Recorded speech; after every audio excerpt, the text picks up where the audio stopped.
ეხლა მე მინდა ერთი ეპიზოდი გავიხსენო, მე ოქსფორდში ვიყავი, პოსტდოქტორანტი 1 წლის განმავლობაში 2018 წელს და სენტ-ენტონის კოლეჯი. სენტ-ენტონის კოლეჯს აქვს ორშაბათის სემინარების სერია.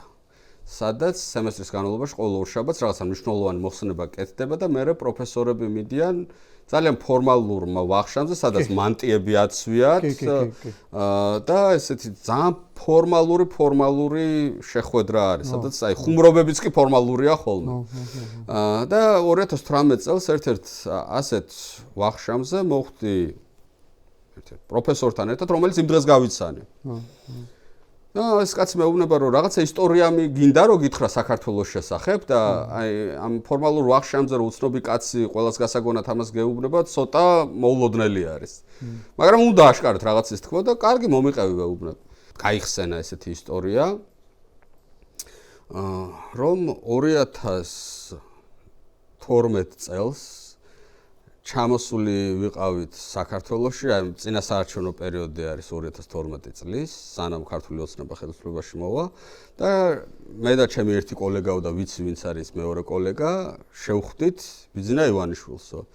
ივანიშვილმა გვითხრაო, რომ აი აქ ქართოლოგიური ცენტრის დაარსება მინდა ჰარვარდში, ოქსფორდში და რა არის ამის საჭირო, თუ არ ვცდები 7 მილიონ ფუნტზე იყო საუბარი და კი რაზეა საუბარი, ჩვენ ამას ყველაფერს გადავიხდით, მოკლედ მოგცა ესეთი პირობაო.